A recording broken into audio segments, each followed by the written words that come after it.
Shalom dan selamat siang. Hari ini kita akan belajar tentang motivasi. Namun sebelum itu, mari kita berdoa.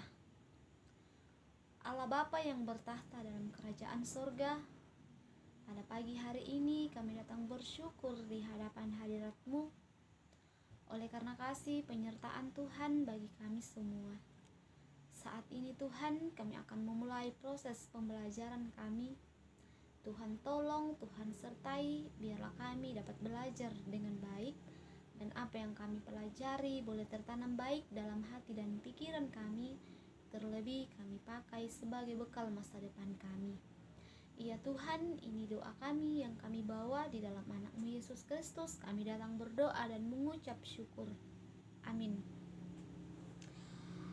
Materi pelajaran kita hari ini adalah motivasi. Motivasi adalah kekuatan atau daya dorong yang menggerakkan kehendak dan perilaku seseorang dan segala sesuatu untuk mencapai tujuan yang diinginkannya. Motivasi ini muncul dalam diri atau dari keinginan kita untuk memenuhi kebutuhan. Bentuk-bentuk motivasi. Bentuk motivasi yang pertama, motivasi dan manipulasi. Manipulasi artinya seseorang mau melakukan sesuatu karena orang lain menginginkan atau orang lain menyuruh agar dia melakukan hal itu. Sedangkan motivasi adalah seseorang mau mengerjakan sesuatu karena hal itu berasal dalam dirinya sendiri, atau dirinya sendiri menginginkan dia untuk mengerjakan hal itu. Bentuk motivasi yang kedua adalah motivasi berdasarkan sikap. Motivasi yang lahir dari diri menyangkut bagaimana orang itu berpikir dan merasa.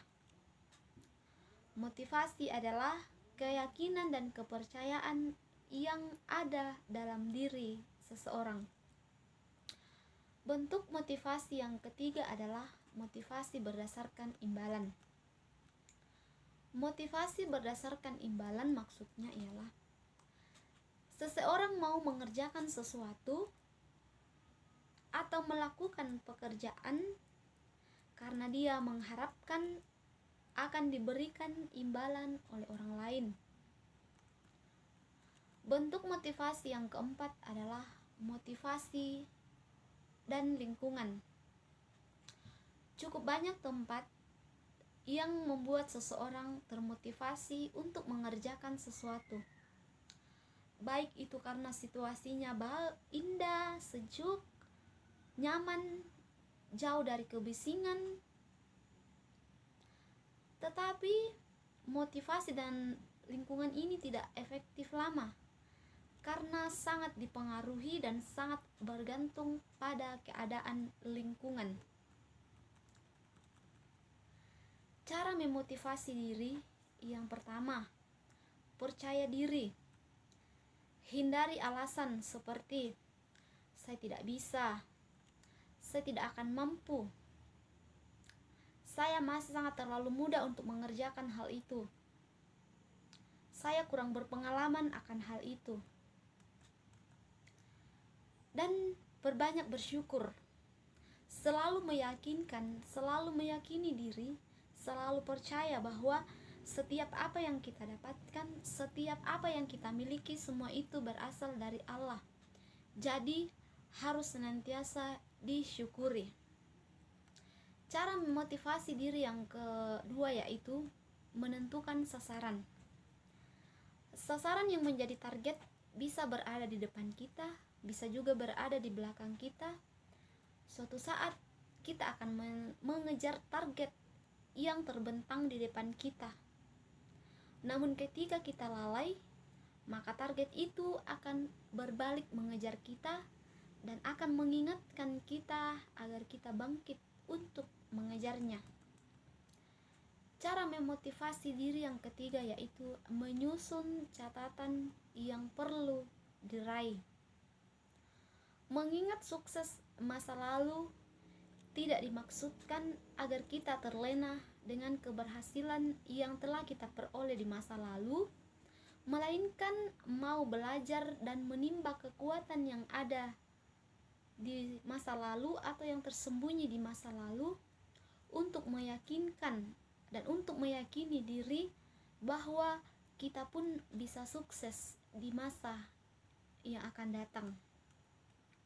Disiplin mendukung motivasi. Disiplin mendukung motivasi, maksudnya motivasi itu sekali tercapai tidak pernah berlangsung selamanya. Jadi motivasi tidak berlangsung sekali langsung selesai. Ada orang yang termotivasi dari awal, namun lama-kelamaan motivasi itu menjadi hilang.